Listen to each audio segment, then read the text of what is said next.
السلام عليكم ورحمة الله وبركاته.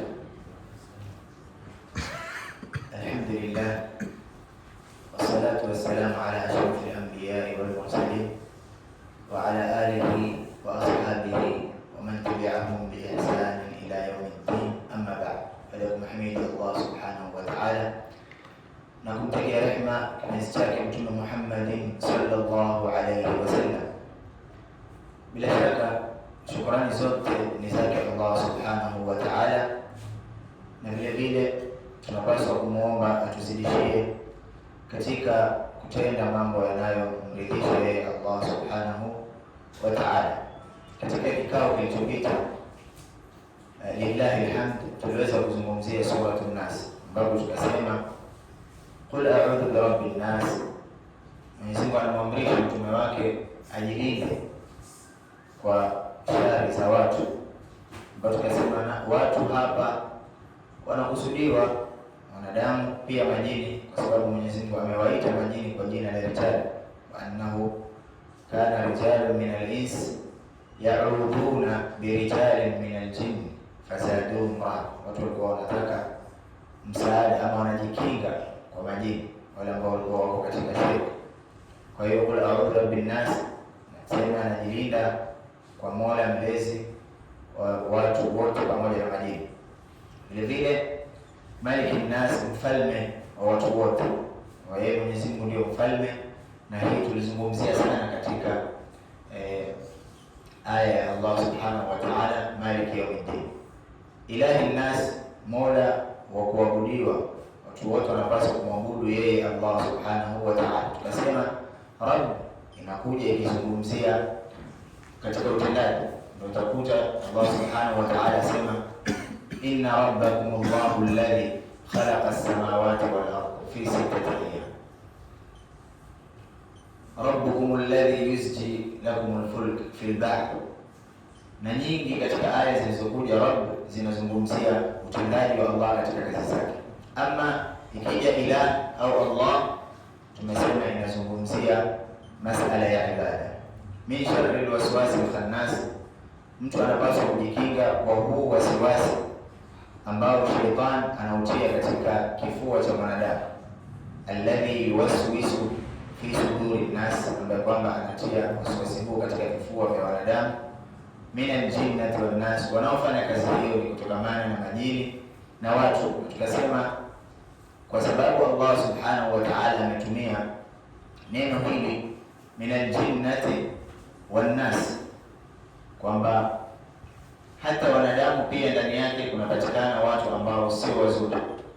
Ndio maana tukasema Allah subhanahu wa ta'ala akabainisha, wakadhalika ja'alna likulli nabiyyin aduwan, na vile vile tukajalia kila nabii ana maadui wake, shayatin ambao ni mashaitani. Tukasema jin anaitwa kuitwa shaitan, na mwanadamu pia anaweza kuitwa shaitan, kwa sababu ni sifa. Shaitan ni sifa mbaya na sio jina la kiumbe khasa, ni sifa ya mtu ambaye atakuwa na sifa mbaya. Wakadhalika ja'alna likulli nabiyyin aduwan shayatin al-ins wal jinn yuhi ba'dhum ila ba'dhin zukhruf al-qawli ghurura ila akhir al-aya. Na tukasema kwamba mafundisho katika sura hii ni kuthibitisha sifa za Allah subhanahu wa ta'ala na kukanusha sifa zote mbaya au za upungufu kwake Allah.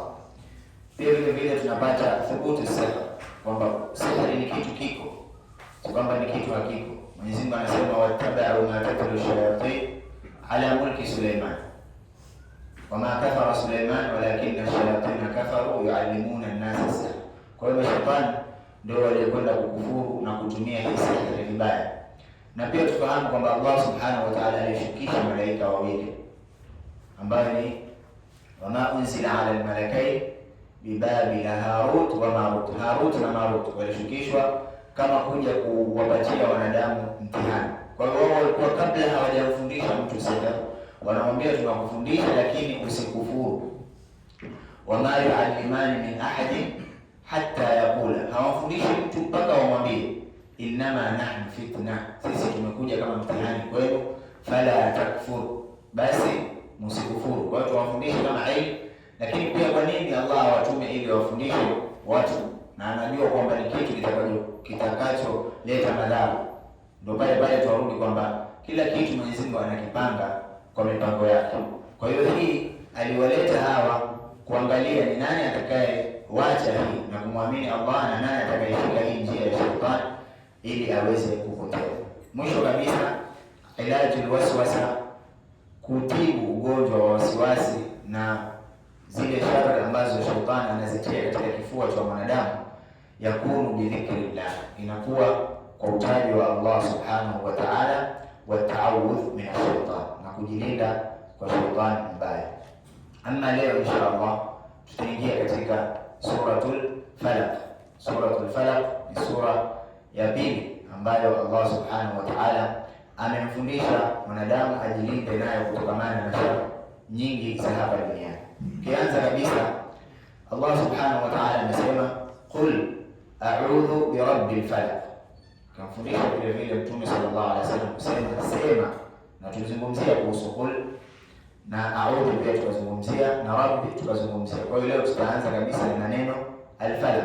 Qul a'udhu bi rabbil falaq, sema najilinda kwa Mola wa al-falaq. Al-falaq ni nini? Ulama wametafsiri neno hili katika maana 4, na sisi tutachukua maana moja ambayo ndio iko karibu na usawa. Maana ya kwanza ambayo ni kauli ya Ibn Abbas na wengineo akisema sijinun fi jahannam, ni jela ambayo iko katika moto wa Allah subhanahu wa ta'ala, yani ni kifungo ama ni sehemu ambayo itatambulika kwa jina la falaq katika moto, wataingizwa watu fulani. Maana ya pili, ismun min asma'i jahannam, ni jina katika majina ya moto vile vile. Maana ya tatu, al-khalqu kullu, viumbe wote wataingia katika al-falaq. Alafu maana ya mwisho huwa as-subh, ni asubuhi, na hii ndio maana ambayo iko karibu kabisa na usawa. Kwa hiyo kwa maana hiyo ina maana tunasema a'tasimu bi rabbi subhi, najilinda na Mola aliyoumba asubuhi. Na neno faliq au falaq limekuja katika Qur'an kwa maana nyingi.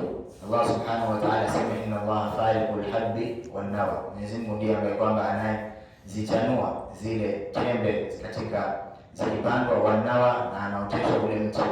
Pia vile vile akasema faliqul isbah, na hii ndio maana yetu kwamba faliqul isbah, mwenye kuleta asubuhi au mwenye kuichanua asubuhi. Hadithi iliyopokewa na Uqba bin Amir akasema Mtume sallallahu alaihi wasallam siku moja alimwambia, alam tara ayatun unzilat hadhihi al-layla, je, unafahamu ama unajua kwamba kuna aya ambazo zimeshukishwa usiku wa leo, lam yura mithlahunna qat, hazijawahi kuonekana mfano wake kama hizo, yani kwa ubora na kwa ukubwa. Akamwambia suratul falaq wa suratul nas, suratul falaq wa suratul nas. Vile vile imekuja katika hadithi ya Abdullah ibn Aisha anna an-nabiy sallallahu alayhi wasallam qala lahu, Abdullah ibn Aisha aliambiwa na Mtume sallallahu alayhi wasallam, ya ibn Aisha, ewe kijana cha Aisha, ala adulluka bi afdali ma yata'awwadhu bihi al-muta'awwidhun, je, nisikujuze kitu ambacho watu wanajikinga nacho ambacho ni bora kabisa kuliko vitu vingine vyote? Qala bala ya Rasulullah, akasema nijuze ewe mtume wa Allah subhanahu wa ta'ala. Akamwambia qul a'udhu bi rabbil falaq wa qul a'udhu bi rabbin nas. Hadithi ya mwisho katika fadhila ya sura hizi, an Aisha radhiyallahu anha anna Rasulullah sallallahu alayhi wasallam kana idha ishtaka, Mtume sallallahu alayhi wasallam akiwa amefikiwa na ishtaka, maana yake amefikiwa na ugonjwa, yani amehisi uzito katika mwili wake, yaqra'u ala nafsihi bil mu'awwadhatayn, anajisomea nafsi yake al mu'awwadhatayn, wa yanfuth, na anapuliza katika kiganja chake, alafu anajipangusia katika mwili wake. Na hii ni mafundisho tunapaswa tuyashike, hasatan wakati wa kulala. Mtu akiwa anataka kulala, akishasoma ile al-Fatiha. Unajua sisi mara nyingi katika mtu anaweza kwenda tu kitandani akasema bismika Allahumma amutu wa ahya, akalala, lakini kusema kweli haitoshelezi, haitoshi, hauwi sawa na yule ambaye hajasoma, lakini haitoshelezi. Mtu anapaswa aanze na suratul Fatiha, asome ayatul kursi, na akiweza kusoma zile ayati ambazo zimekuja katika sura Al-Imran, inna fi khalqi samawati wal ardi wa ikhtilafi al-layli wan nahari la ayatin li ulil albab alladhina yadhkuruna Allaha qiyaman wa qu'udan wa ala junubihim wa yatafakkaruna fi khalqi samawati wal ardi rabbana ma khalaqta hadha batilan subhanaka faqina adhaban nar rabbana innaka man tudkhilin nar faqad akhzayta wa ma lidh-dhalimin min ansar ربنا إننا سمعنا مناديا ينادي للإيمان أن آمنوا بربكم فآمنا ربنا فاغفر لنا ذنوبنا وكفر عنا سيئاتنا وتوفنا مع الأبرار ربنا وآتنا ما وعدتنا على رسلك ولا تخزنا يوم القيامة إنك لا تخلف الميعاد. Nimezisoma hizo kwa sababu si maarufu. Alafu pia unafuatiliza na aya mbili za mwisho katika sura Al-Baqara, amana rasul na la yukallifu Allah. Hizi maarufu, hakuna haja tuzisome. Aya mbili za mwisho katika sura Al-Baqara. Vile vile unaweza kusoma pia sura Ad-Duha na sura Ash-Sharh ambayo ni Alam Nashrah. Baada dhalik uje usome hizi sura tatu, qul huwallah, qul a'udhu birabbil falaq na qul a'udhu birabbin nas. Baada ya hapo utaomba aya zako na utaomba dua ya kulala bila kusahau shahada ashhadu an la ilaha illa Allah wa anna Muhammadan rasulullah. Kisha mtu atakuwa ni mwenye kulala au alipangusie katika kinywa chake. Wanafu, na neno la nafu katika lugha ya Kiarabu ni kupuliza bila ya kutoa chembe chembe za maji, yaani unapuliza tu ule upepo ili ile baraka yake.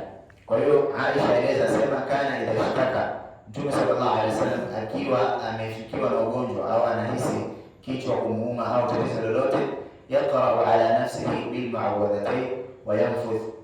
Falamma ishtadda waj'ahu, pindi alipozidiwa na ugonjwa wake, kuntu aqra'u alayhi, mimi nilikuwa namsomea. Yani Mtume sallallahu alaihi wasallam alipozidiwa katika ugonjwa, Aisha akachukua kazi ile akawa anamsomea yeye. Wa amsahu biyadihi, na pia vile vile na pangusa mkono wake, alayhi rajaan bibarakatihi, akimpangusia Mtume sallallahu alaihi wasallam kwa kutarajia kupata baraka ya sura hizo. Kwa hiyo tuendelee katika tafsiri. Qul a'udhu birabbil falaq, najilinda kwa Mola aliyeumba asubuhi. Min sharri ma khalaq, kwa shari ambazo Allah subhanahu wa ta'ala ameziumba. Hapa imekuja tafsiri tatu. Shari ya kwanza wanavyoni wamesema shari ma khalaqa jahannam, kwa kuwa shari hapa inakusudiwa moto wa Allah subhanahu wa ta'ala. Shari ya pili Iblis wa dhurriyyatuhu, kwamba anakusudia Allah subhanahu wa ta'ala ni shari ma khalaq, kwa shari ya vile alivyoviumba, maana Iblis na kizazi chake. Ama kauli ya mwisho shari ma khalaqa fi dunya wal akhirah, shari ya vile alivyoviumba katika hii dunia na kesho akhirah. Na zote hizi hazipingani. Ukisema unajilinda na shari ya moto, bado umejilinda kwa jambo zito ambalo hakuna mwanadamu anaweza kulizuia. Moto wa Allah hakuna mtu ambaye ataweza kuzuia. Pia ukisema umejilinda na Iblis na kizazi chake, pia bado vile vile itakuwa umejilinda na kitu cha hatari, na manufaa yake yatakufikia na madhara yatakuwa ni yenye kukuepuka. Au kauli ya tatu sharri ma khalaqa fi dunya wal akhirah, kwamba shari zile alizoziumba Allah hapa duniani na kesho akhira, bado maana iko pale pale. Kwa hiyo ni sharri ma khalaq, najilinda kwa Mwenyezi Mungu ambaye ameumba asubuhi na shari zote zile ambazo Allah subhanahu wa ta'ala ameziumba. Pia baadhi ya wanavyoni wakasema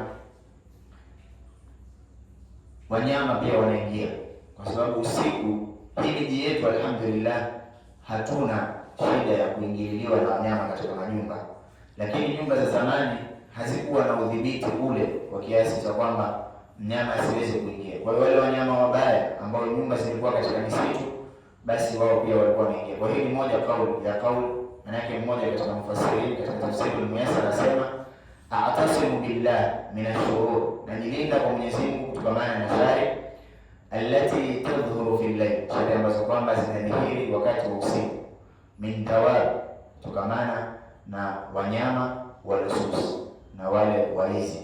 Kwa hiyo zote hizi mtu atakuwa akisema min amejilinda na kila kitu cha duniani, kesho akhera, wanyama pamoja na waizi na vingine vyote ambavyo vitakuwa ni shari iliyoumbwa na Allah subhanahu wa ta'ala, itakuwa amejilinda nayo. Kwa hiyo hii aya ni jami, imekusanya mambo mengi sana. Vile vile aya inayofuata Allah subhanahu wa ta'ala asema wa min sharri ghasiqin idha waqa, wa min sharri ghasiqin idha waqa. Ash-shams, qaul ni nne zilizokuja katika maana hii, sharri ghasiqin idha waqa. Tuangalie kwanza maana ya ghasiq. Asema maana ya kwanza ghasiq, idha ash-shamsu idha gharabat, jua linapozama, ndio maana yake ukisema min sharri ghasiqin idha waqa, jua linapozama.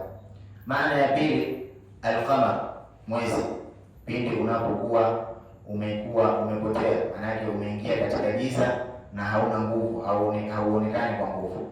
Al-qamar idha walat ay dakhala fi dhalal. Kauli ya tatu annahu athuraya, ni nyota. Kauli ya nne annahu al-layl, na hii ndio kauli ya nguvu.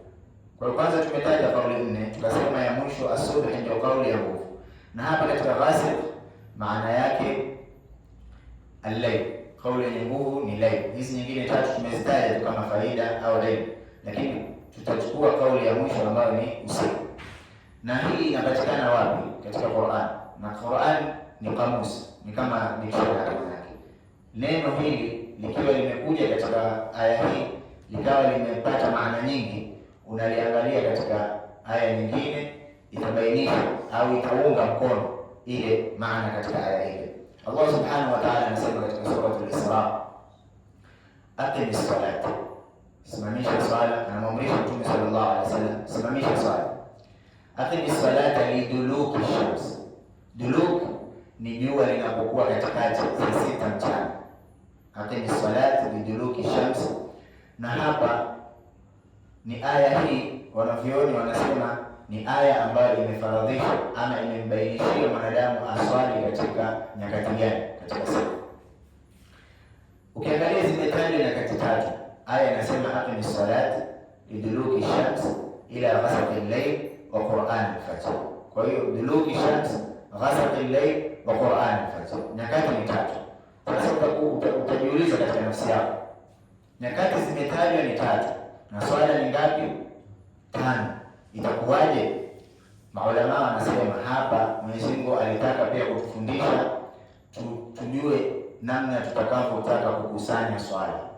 Tufahamiana mpaka hapa.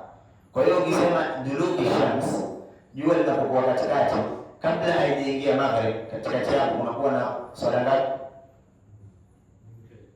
2, ambayo ni dhuhur wal asr. Kwa hiyo aqimis salata liduluki shams, maana yake usimamishe swala jua linapokuwa limepinduka baada ya kuingia mchana.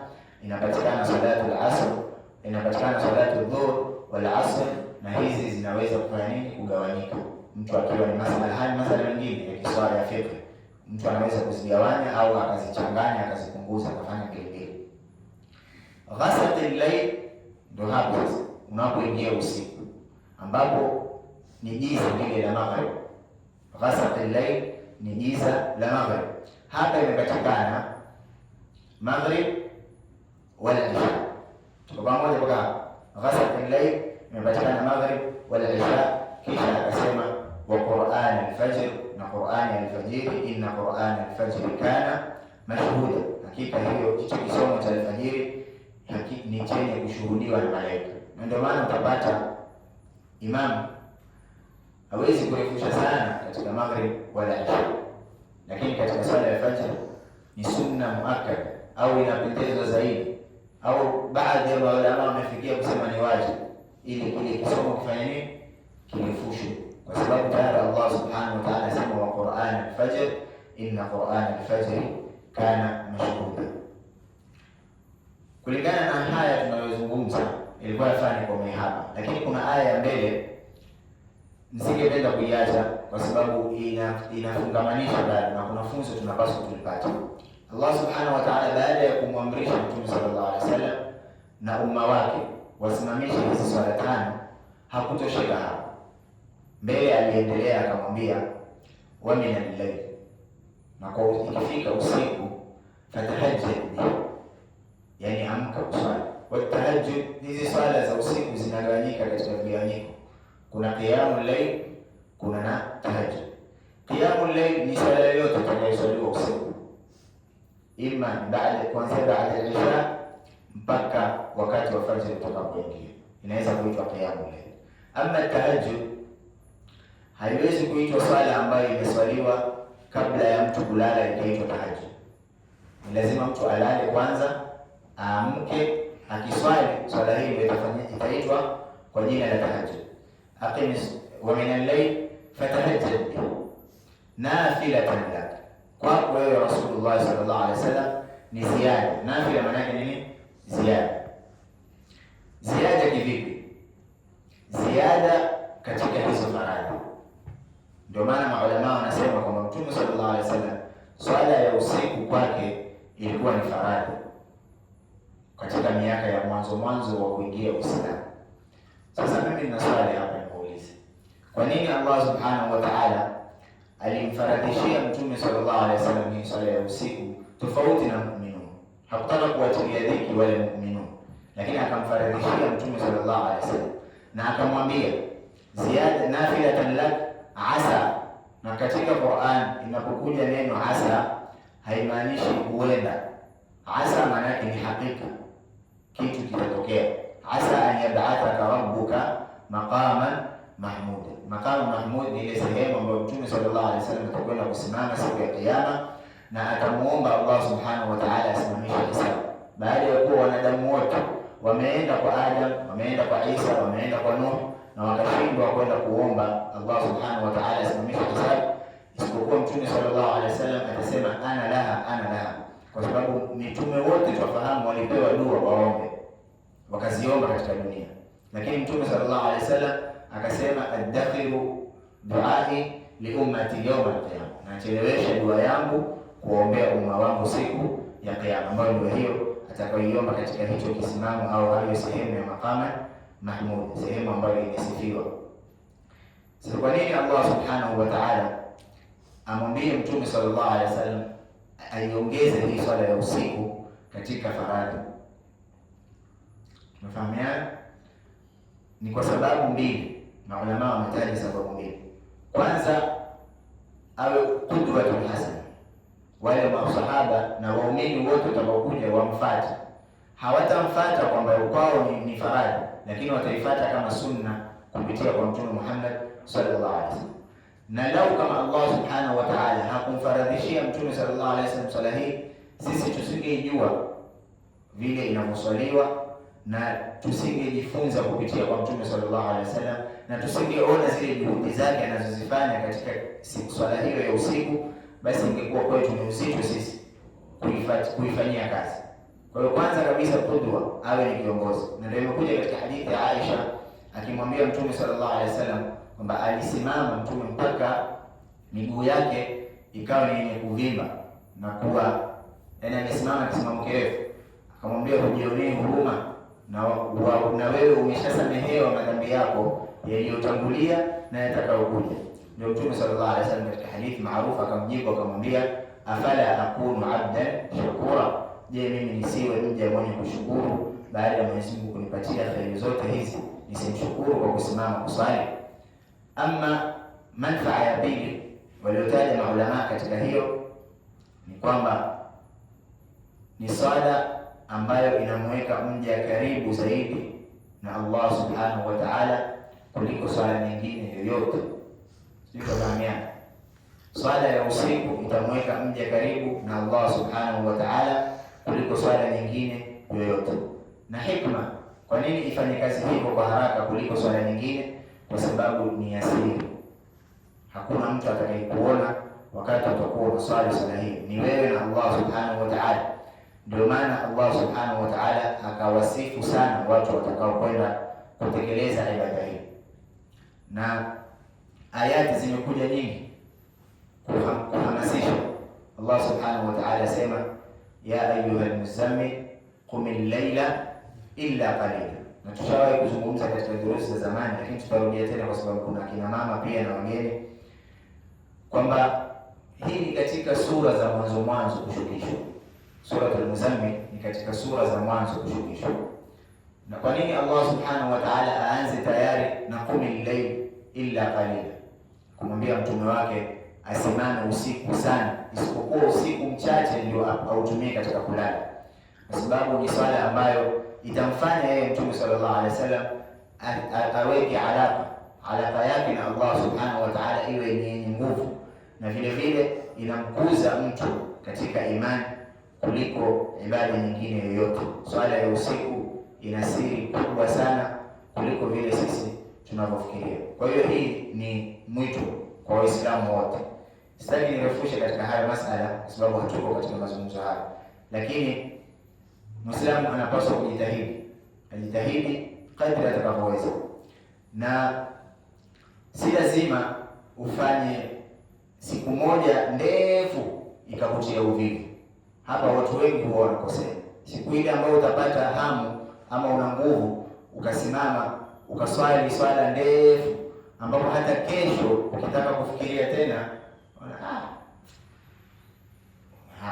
mtihani, kwa sababu umejiwekea wewe kwamba ile swala ya usiku ni lazima iwe ndefu. Ndiyo, inafaa kuwa hivi, lakini haianzi hivi. Kila kitu kinaanza polepole.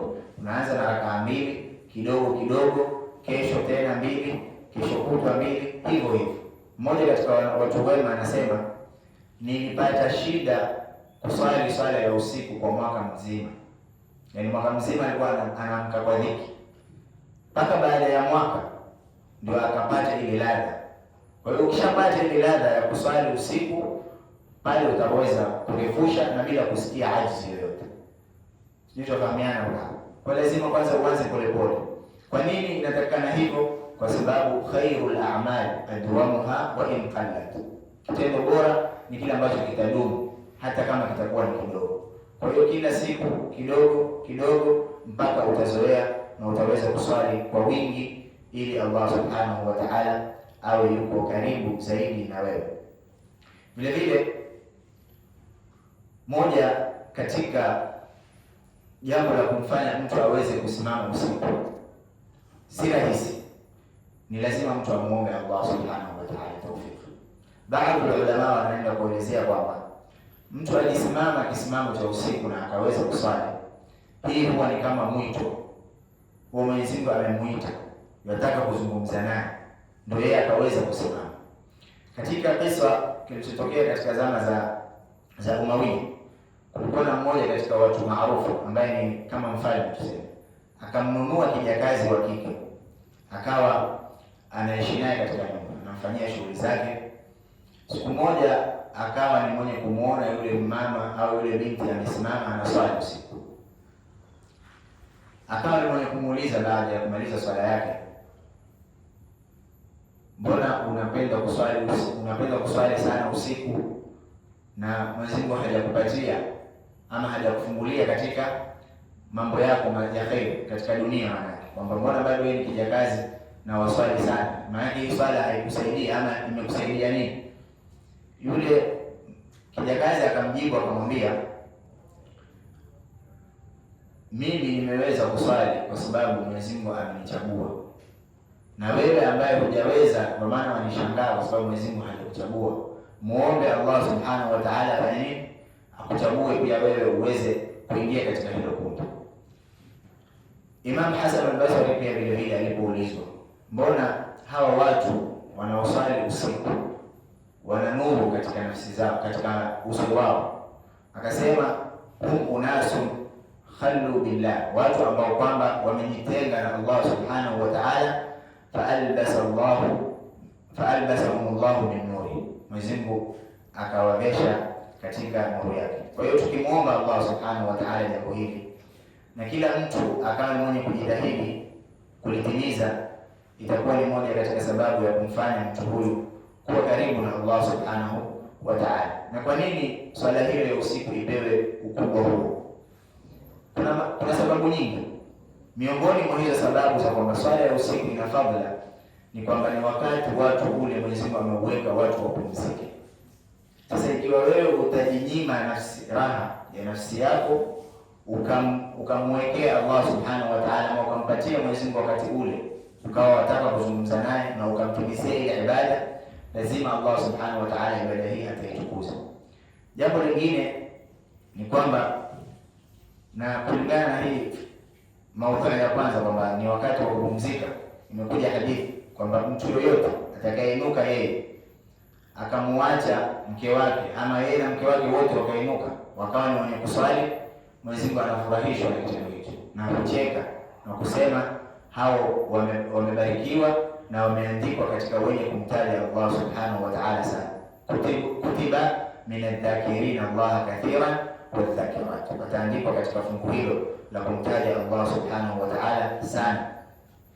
Jambo la pili ni kwamba huu ni wakati Mwenyezi Mungu anashuka katika mbingu ya kwanza na kusema yeyote yule mwenye kumuomba msamaha na yeyote yule mwenye kumuomba kitu chochote amuombe ili amtimizie. Kwa hiyo ni wakati ambao uko karibu zaidi kujibiwa dua zetu.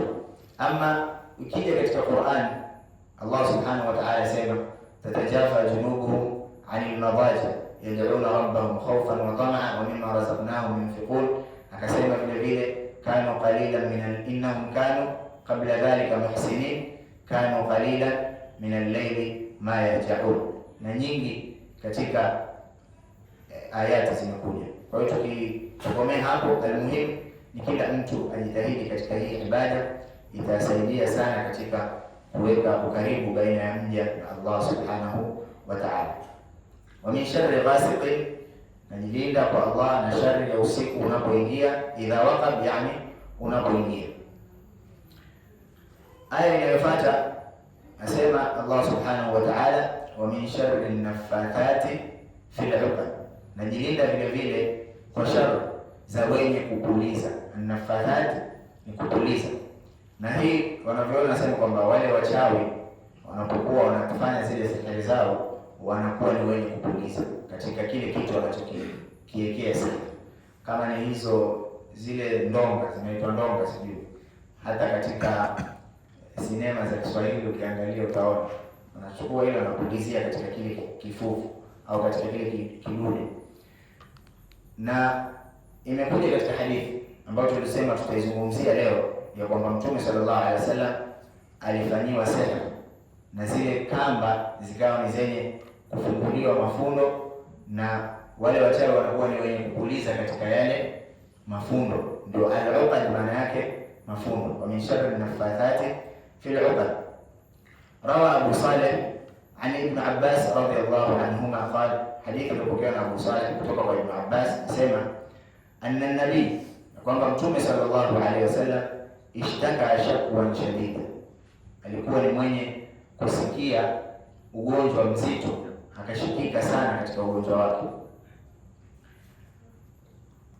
Fabainama huwa baina an-naim wal yaqdhan, baina ya kuwa Mtume sallallahu alaihi wasallam alikuwa yuko katika kwamba amelala au ameamka,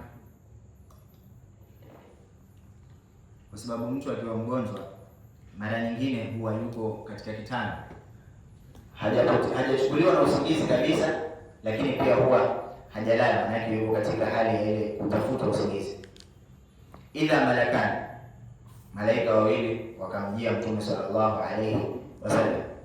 Ahaduhuma inda rasi, mmoja alikuwa amesimama upande wa kichwa, wal akhar inda rijlayhi, na mwingine alikuwa amesimama upande wa miguu yake Mtume sallallahu alaihi wasallam. Faqala ahaduhuma, mmoja akasema kumuuliza mwingine, masha kuwa ana shida gani Mtume sallallahu alaihi wasallam, ama amepatikana na nini? Faqala al-akhar, malaika mwingine akamjibu akamwambia matbun, maana yake masihur, amefanyiwa sihir. Akamuuliza tena waman tabbahu, na ni nani aliyemfanyia sihiri hiyo? Qala Lubayd ibn al-A'sam au Labid ibn al-A'sam al-Yahudi, jina la huyo mtu aliyemfanyia Mtume sallallahu alaihi wasallam hiyo sihir ikawa linafahamika kwa jina la Labid ibn al-A'sam al-Yahudi, maana yake alikuwa ni mtu katika asili ya Kiyahudi. Fatarahahu fi bi'ri Dharwan tahta sakhratin fiha, baada ya kufanya ile sihir akairusha katika kisima kinachofahamika kwa jina la Dharwan, ambapo akaiweka chini ya jiwe. Fabaatha Rasulullah sallallahu alaihi wasallam, na hii tusishangae kwamba kisima alafu mtu ameweza mpaka kutia katika chini ya jiwe, ni mambo yao, kwa sababu si kila kisima ni kirefu. Kuna visima vingine vinakuwa ni vifupi, hasatan kuna baadhi ya sehemu visima vinakuwa ni vifupi, mtu anaweza hata kuingia na akatoka mwenyewe bila ya msaada wote.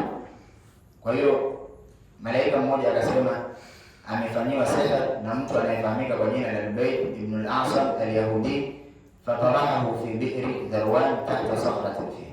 Kwa hiyo huo uchawi ulikuwa umewekwa katika kisima hicho cha Dharwan chini ya jiwe.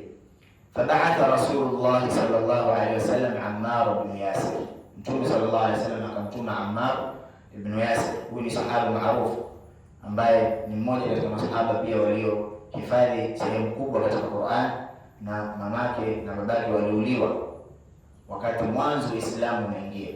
Mamake aliuliwa na wakati huo alikuwa ana ujauzito, akadungwa mkuki katika tumbo lake, na babake pia akanyongwa.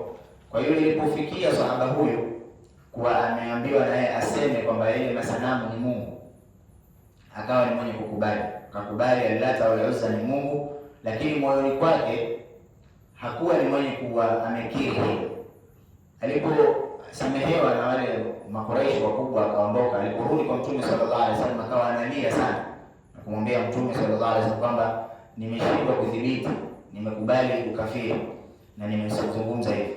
Mtume sallallahu alaihi wasallam akamwambia usijali, hakika Mwenyezi Mungu amejua kilichoko katika nafsi yako, na imeshuka aya Allah subhanahu wa ta'ala asema illa man ukriha wa qalbuhu mutma'innun bil iman, man kafara billahi min ba'di imani illa man ukriha wa qalbuhu mutma'innun bil iman, isipokuwa yule aliyokirihishwa kutamka maneno ya kufuru na ile hali katika nafsi yake imani yake bado iko thabiti. Kwa hiyo wewe hauna makosa.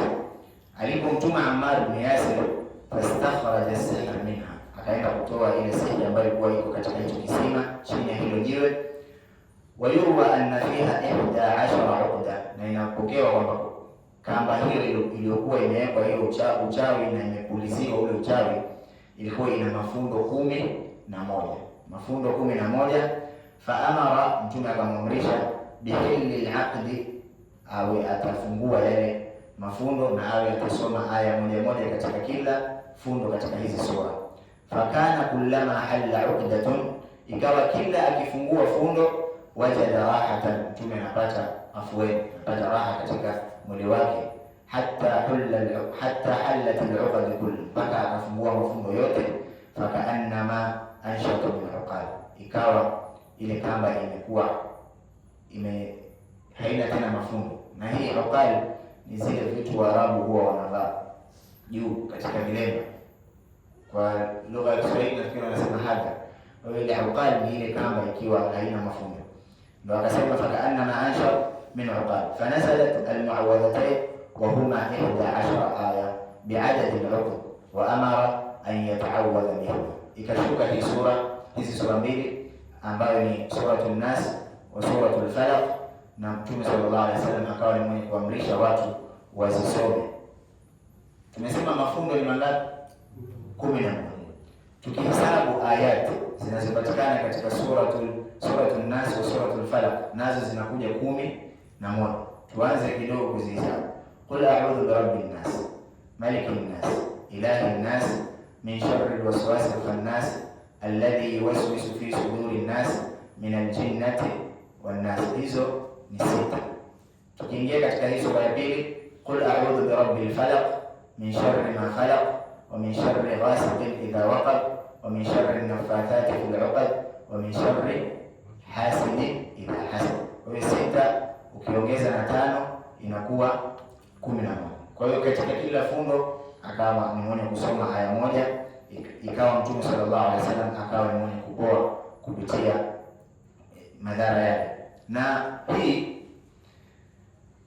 ni kama funzo tunapaswa sisi kulipata, kwa sababu Mwenyezi Mungu alikuwa ana uwezo wa kumponyesha mtume wake bila ya kutuonesha sisi hizi, wala kutaka wala angetaka pia ile yale madhara yasingemfikia Mtume sallallahu alaihi wasallam, lakini alitaka kuonesha kwamba hichi ni kitu kiko Na lau mtu atakuwa ni mwenye kujiacha, hajilingi, hajikingi, basi kuna uwezekano yeye pia kufikiwa. Na haimaanishi kwamba Mtume sallallahu alaihi wasallam kwa hafikiwi, lakini ikifanyika kwa Mtume sallallahu alaihi wasallam inakuwa athbat, inakuwa thabiti, na kila mtu anakuwa ni mwenye kuamini kwamba kulitokea jambo fulani na likafanyiwa dawa kadhaa, ili watu wajifunze na wachukue funzo kupitia hilo. Kwa hiyo kila Muislamu akiwa ni mwenye kuzisoma hizi sura katika siku yake ya asubuhi au katika kuingiwa kwa jioni, inakuwa kwake ni manufaa na inamkinga na matatizo yote ambayo yatakuwa yanawaandama wanadamu katika shari za ulimwengu. Wa min sharri naffathati fil uqad wa min sharri hasidin idha hasad, na shari za mwenye kuhusudu pindi atakapokuwa anafanya hasadi yake. Min sharri nafsihi au min sharri al-ain. Tukizungumzia masala ya hasad na ain, ni kitu kiko pia, kama vile uchawi uko na ain iko. Hasad ni kitu kiko, na katika hadithi Mtume sallallahu alaihi wasallam anasema al-ainu haq, ain ni haq. Hapa tunapaswa pia kujifunza baadhi ya vitu, hasa katika hizi siku, katika haya masiku yetu ya siku hizi, mambo ya mitandao. Mtu anaweza kuwa ni mwenye kupenda kuweka kila kitu katika mtandao, kitu chake anachokifanya. Mathalan, watu wanaokwenda safari za kifamilia, watu wanaweka, wako njiani, wakifika wanakula, wanaweka. Kwa kawaida wewe waweza kuona ni kitu cha kawaida, lakini kina madhara, kwa sababu sio kila anayeona anakuwa ni mwenye kupendezwa na kile ambacho kinatokea. Na wewe kile ambacho Allah amekubariki sio alichokubarikia mwingine. Kwa hiyo watu wanatofautiana katika fadhila. Kwa hiyo ikiwa watu watakwenda kuficha zile neema zao, inakuwa ni bora zaidi kuliko kuzidhihirisha kila wakati. Neema ziko za kudhihirisha, wa amma bi ni'mati rabbika fahadith, lakini kuna namna yake. Kama ni mali utazitoa kwa njia nzuri, ama kama ni ilmu tahadithia utazungumzia, na mengineyo mengine kusaidia watu. Lakini masala kama haya, wajua nikifanya hichi kitu kitaleta tatizo ama aibu, mtu anapaswa kujiepuka. Au mambo yako ya nyumbani, maendeleo yako, bora ujiwekee mwenyewe, ni siri yako, kwa sababu hasad ni kitu kiko. Na ukiangalia jambo hili la hasad ni kosa ambalo liko kuanzia zamani, yaani ni maasi ambayo yalifanyika kuanzia zamani. Kwa lugha rahisi tuseme, ndio dhambi ambalo lilikwenda kuasiwa la kwanza huko katika mbingu, na hapa katika dunia pia ndio dhambi la kwanza ambalo limewahi kutokea. Tutafahamiana, hasad ndio dhambi ambalo limetokea katika mbingu kwanza, na hapa duniani pia vile vile. Nani ataweza kutuambia mbinguni kulitokea hasad gani? Iblis kumhusudu Nabii Adam. Mashaallah, shukran. Iblis alimhusudu Adam, na sababu hasa ya kuleta hasad katika nafsi ni mtu akishaweka ile mimi ndio nafaa kuwa na kila kitu, mimi ni bora. Ukiweka ile umimi, ukiwa na ile mimi, yaani kila kitu atakawe, maana ni adamul qanaa. Ukiwa hauna qanaa, hii moja katika sababu ya kumfanya mtu awe na gonjwa hili ama hili tatizo la hasad. Iblis alipokataa kumsujudia Adam, sababu aliyoitoa yeye akasema, qala ana khairun min, mimi ni bora kuliko huyu. Khalaqtani min nari, umeniumba mimi kupitia moto, wa khalaqtahu min tin, na huyu umemuumba na udongo. Kwa hiyo mimi ni bora, mbona mimi nimsujudie? Hilo ndio kosa, jawabu lake. Na pia vile vile katika dunia ni nani aliyeleta hasad wa kwanza? Shukran, watoto wawili wa Adam. Kiko kisa kimekuja katika suratul Maida. Allah subhanahu wa ta'ala sema, watlu alayhi naba abnai Adam bil haqq, wasimulie watu wako kisa cha watoto wa Adam kwa haki. Idh qarraba qurbana, pindi walipopeleka qurban ni sadaka zao. Idh qarraba qurbana, walipopeleka sadaka zao, maana yake kwa zimetumika jina la qurban kwa ajili ya zile sadaka zinamkurubisha mtu kwa nani? Kwa Allah subhanahu wa ta'ala. Idh qarraba qurbana fatuqbila min ahadihima wa lam yutaqabbal min al-akhar, ikakubaliwa ya mmoja na mwingine haikukubaliwa. Kiko kisa, kwa sababu katika Qur'an haiwezi kuja kisa kwa urefu, inaelezwa kwa ufupi, alafu habari nyingine tunazipata katika tafsiri. Kisa kilichotokea kwa hawa watoto wa Adam ni kwamba ilikuwa wanazaliwa watoto wawili wawili. Baadhi ya akwali inasema kwa mwezi, wengine wanasema kwa muda wa siku, kwa kila siku ni watoto wanne. Lakini kauli ambayo ni nzuri ni hii ya mwezi, kwa sababu kila siku watoto wanne kidogo mtihani. Kwa hiyo kwa watoto wanazaliwa wawili wawili ili umma ama watu wawe kwa haraka. Akizaliwa wawili maana yake mmoja msichana, mmoja mvulana. Wakawa wanazaliwa hivi. Na wale waliozaliwa katika mwezi mmoja au katika siku moja, mvulana atakayezaliwa asubuhi atamuoa binti atakayezaliwa jioni, na binti aliyezaliwa asubuhi ataolewa na kijana aliyezaliwa hivyo, au kama ni mwezi hivyo, vyovyote vile itakapokuwa. Lakini wale watakaofuatana wanakuwa ni wenye kuoana ili walete kizazi kiwe kwa haraka. Kabil ndio aliyekuwa ni mwenye kuleta hii hasad, ndio alikuwa mbaya kuliko Habil.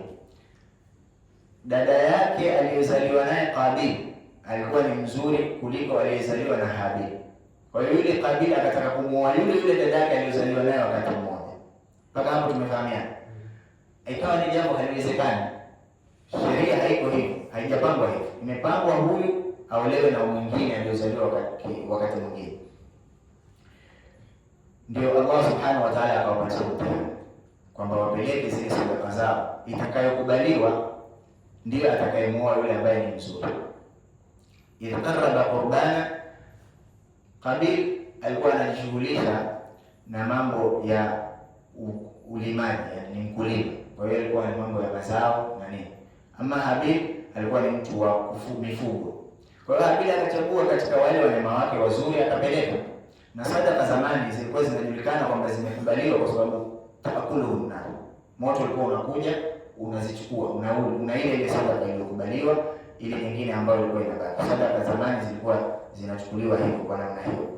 Walipopeleka qurbani zao, fatukubila min ahadin, ikakubaliwa ya mmoja ambaye ni Habil, walam yutaqabbal min al-akhar, haikubaliwa ya mwingine. Qala, akamwambia la aqtulannak, nitakuua, inma yataqabbalu Allahu min al-muttaqin. Mwenzake akamwambia la in basatta ilayya yadak, ukininyanyulia mkono wako wewe kunidhuru, litaktula, ma ana bibasatin yadi ilayka liaktula, mimi sitanyanyua mkono wangu kukudhuru wewe kwa kukuua.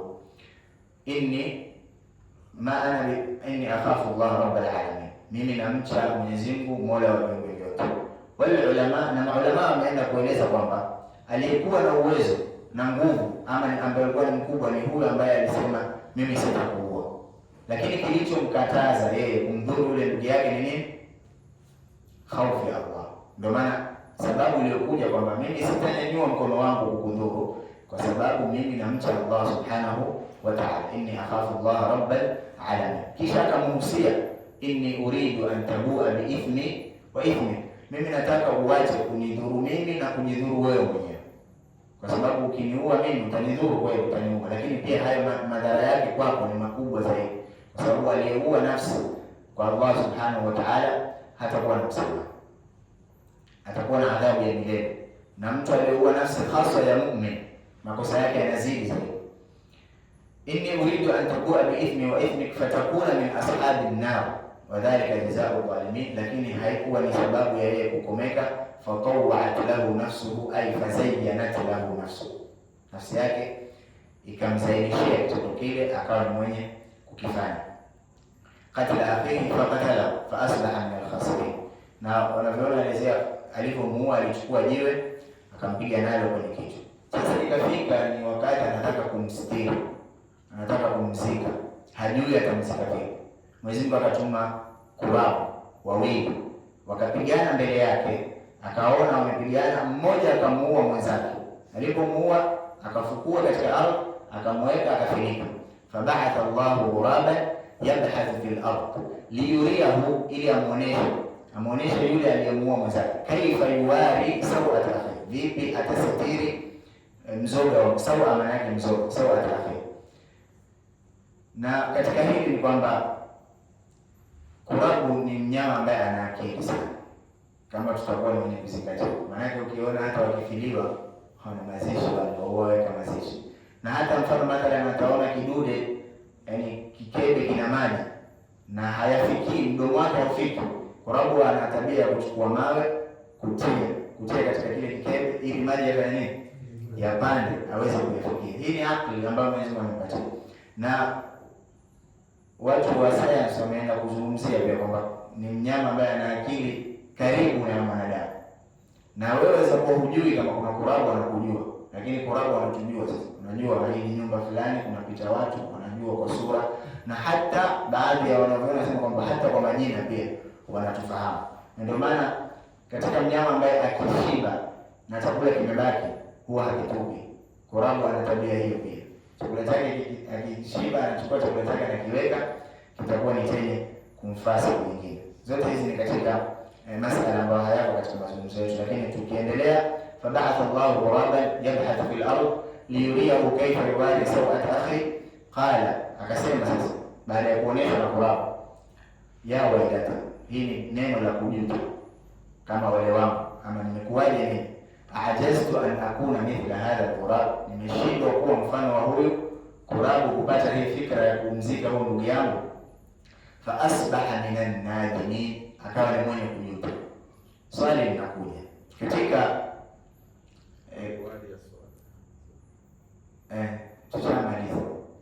Fa asbaha minan nadimin, katika mtu akifanya maasi, na katika hadithi Mtume sallallahu alaihi wasallam kwamba an-nadam at-tauba, nadam ni tauba, na huyu hapa imeonekana kabisa amejuta.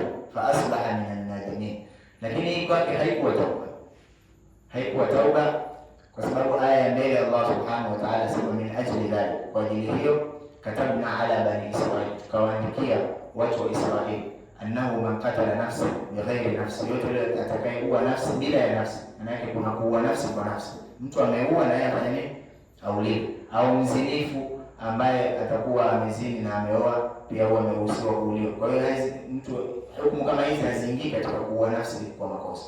Annahu man qatala nafsan bighairi nafsi au fasadin fil ard fakaannama qatala an-nas jami'a, ni kama ameua watu wote, na huyu ndiye mtu wa kwanza kufanya kitendo cha uuaji katika ulimwengu. Kwa hiyo ikawa ile kwake ni adhabu, na kila atakayefanya kitendo kile yeye anapata yale makosa. Kwa nini kujuta kwake hakukuwa na tauba? Ulama wanasema alijuta kweli, lakini hakujuta kwa kuua. Alijuta kwa nini? Hakujua namna ya kumstiri ndugu yake. Kwa hiyo alijuta tu, mbona mimi sikuweza kuwa na akili hii mpaka nimefundishwa na huyu mnyama ambaye ni kurabu. Kwa hiyo katika mafunzo tunapaswa kwamba mtu akifanya maasi au akimkosea Allah subhanahu wa ta'ala, kile kitendo tu cha yeye kujijutia katika nafsi kwamba mbona nimefanya hivi, hii tayari ni toba, kwa sababu sio kila mtu anayeweza kukosea kisha akajuta. Watu wanakosea na wanaendelea katika makosa yao, na mtu atakuwa ni mwenye kuambiwa na hawezi kurudi nyuma. Ndio pale katika aya Allah subhanahu wa ta'ala, walladhina idha fa'alu fahisha, wale ambao kwamba watafanya fahisha au dhalamu anfusahum, au wakajidhulumu nafsi yao, dhakaru Allah, wakamdhukuru Allah, wakamkumbuka Mwenyezi Mungu, ndio hiyo kujuta sasa. Fastaghfaru li dhunubi, wakawa ni wenye kutaka msamaha kwa madhambi yao. Waman yaghfiru dhunuba illa Allah walam yusiru ala ma fa'alu wa hum ya'lamun, na wala hawakuendelea. Kwa hiyo mtu akijuta maana yake ni tauba, na akikomea katika lile kosa bila kulirudia mara pili inakuwa ni bora zaidi. Kwa hiyo hasad ni kitu kiko, na mwanadamu anapaswa kujiepusha pia na hasad, kwa sababu inaleta madhara makubwa, na ni dhambi ambayo limefanyika kwanza katika ulimwengu wa mbinguni, Iblis kumhusudu Adam, na ulimwengu wa dunia, mtoto wa Adam kumhusudu ndugu yake. Mwisho kabisa, kuna kitu tunapaswa kujifunza katika maana, au tukielezea hasad ni nini. Mwanavyuoni anasema huwa tamanni zawalu neema, ni kutamani kuondoka kwa neema ya yule ambaye unamhusudu. Huwa tamanni zawalu neemati mahsud, ni kutamani kuondoka kwa neema ya yule ambaye unayemhusudu. Mathalan, mtu ana elimu au ana maji, wewe ukatamani yale maji asiwe nayo tena, au mtu ana nyumba ukatamani ile nyumba yake asiwe nayo uipate wewe. Hii inakuwa ni hasad, maana yake ni nia mbaya. lakini kuna kitu kinaruhusiwa katika dini ambayo ni ghibta, au kwa lugha nyingine inaitwa tafaul. Wewe pia ukatamani ile neema aliyopewa Muislamu mwenzako, lakini bila ya kutamani imuondokee. Mathalan, mtu amepewa gari au nyumba, ukasema namuomba Mwenyezi Mungu na mimi anijalie kama yule ama kama alivyompatia yule, bila ya kutamani ile neema imuondokee yule. Hili ni jambo linaruhusiwa. Na vile vile imekuja katika hadithi, Mtume sallallahu alaihi wasallam atuambia la hasada illa fi ithnatayn, hakuna hasad isipokuwa katika vitu viwili. Hii maana yake ni kwamba pamoja na kwamba tumeruhusiwa kutamani vitu vingine, lakini si vitu vya msingi kuvitamani. Sijui tufahamia, mzako amejaliwa, muache na Allah. Wewe muombe Mwenyezi Mungu, usitamani vitu vya mtu. Wewe omba vyako, Allah atakupatia, lakini sio, hakuna ulazima wa kutamani, kwa sababu kule kutamani ni kama kuomba, lakini kuomba kwa njia nzuri. Fadhali tutangulize dua kuliko kutanguliza kutamani. Sasa hasad au hii ya kutamani vitu bila kumuondokea mwenzako imeruhusiwa katika sheria katika vitu viwili. La hasada illa fi ithnatayn. Mtume sallallahu alaihi wasallam akabainisha, rajulun atahu Allahu al-mal fayunfiqu bihi, mtu aliyepewa na Allah mali akawa ni mwenye kutoa ile mali yake fi sabilillah, akawa ni mwenye kuitoa katika njia ya Allah usiku na mchana, ana al-layla wa atrafa an-nahar. Huyo mtu unapaswa kumhusudu kwamba sio tukubalie, tuelewane, sio hasad mbaya, yaani utamani kuna Mungu akupe ili na wewe fanye nini, utoe. Na pia tunajifunza kwamba hili jambo lina umuhimu, kwamba Mwenyezi Mungu akimpa mtu mali huwa anamchagua, na ili mali izidi au iwe na baraka, lazima ufanye yale ambayo Mwenyezi Mungu amekuamrisha. Katika kubwa linalofungamana na mali ni kutoa. Kwa hiyo mali ambayo itakuwa haina sadaka, haitolewi kwa ajili ya Allah, ndani yake itakuwa ina mtihani. Kwa hiyo rajulun atahu Allahu al-mal, hatujaambiwa tumhusudu aliyopewa mali yoyote, lakini tumeambiwa tumhusudu aliyopewa mali ambaye anafanya kitendo cha kutoa kwa ajili ya Allah subhanahu wa ta'ala. Na hii ni maudhui nyingine, lakini ni fadhila zake ni kubwa. Yoyote yule aliyopewa mali na akawa ni mwenye kuitoa kwa ajili ya Allah, fadhila zake ni kubwa. Na ndio maana hata Allah subhanahu wa ta'ala alipomsifu Abu Bakar akasema, alladhi yu'ti malahu yatazakka wa ma li ahadin 'indahu min ni'matin tujza illa ibtigha'a wajhi rabbih ta'ala. Bakar alisifiwa sana kwa sababu alikwenda kutoa mali zake zote kwa ajili ya njia ya Allah subhanahu wa ta'ala. Mtu wa pili ambaye tunapaswa kumhusudu ni mtu ambaye Allah subhanahu wa ta'ala amempatia Qur'an. Rajulun atahu Allahu al-Qur'an fahuwa yaqumu bihi ana al-layl wa atrafa an-nahar, mtu ambaye Mwenyezi Mungu amempatia uwezo wa kusoma Qur'an na akawa ni mwenye kuisoma usiku na mchana, huyu pia tunapaswa kumhusudu, yani kuhusudu tamani pia wewe kuwe nayo. Ndio maana tunasema hasa katika haya mazungumzo yetu kila siku, lengo sisi tunazungumza na tutakayozungumza katika Qur'an ni moja katika 100, ili mtu aweze kujifundisha mwenyewe, mtu aweze kuwa na ile hamu. Misahafu alhamdulillah, tafsiri iko, Qur'ani ziko, mtu kila akisoma atakuwa anajifungua akili yake, anaweza kupata fadhila hiyo ambayo tumeruhusiwa kuweza kumhusudu mtu ambaye anayo. Kwa hiyo masala ya hasad ni kama hivyo tulivyozungumza, wa min sharri hasadin idha hasad, Muislamu ajilinde na kujitia katika mahali ya kwamba ataweza kuhusudiwa. Na hii sura leo tumemaliza, inshallah kesho tutazungumzia suratul Ikhlas au ikiwezekana na suratul Masad. Kuanzia kesho inshallah tutakuwa ni wenye kuzungumzia sura 2 au 3 tuweze kwenda kidogo kwa haraka, kwa sababu hizi tulitaka kuzungumzia kila siku kwa sababu ya ukubwa wake na zile kazi zinazofanya katika maisha ya mwanadamu, asubuhi na mchana, ndio tukasema tuzirefushe. Lakini katika hizo sura za mbele inshallah tutachukua 2 ili iweze kuwa rahisi. Tutarudia kwa ufupi, qul a'udhu birabbil falaq, najilinda kwa Mola wa asubuhi, min sharri ma khalaq, kwa shari zote alizoziumba, wa min sharri ghasiqin idha waqab, ghasiq ni usiku unapoingia, wa min sharri nafathati, kupuliza, fil 'uqad, katika mafundo, wa min sharri hasidin idha hasad, na shari ya yule mwenye kuhusudu pindi atakapokuwa anahusudu. Mtu ajiepushe asihusudu na mtu ajiweke mbali na sababu za kumfanya yeye kuhusudiwa. Neema zako neema zako mtu anafaa kuzistahili, usizitoe kwa kila mtu. Hakika sio kila mtu anayefurahia neema mtu alizopewa na Allah subhanahu wa ta'ala. Am yahsuduna an-nas ala ma atahum Allah min fadli. Mwisho kabisa kuna swali liliulizwa na mmoja katika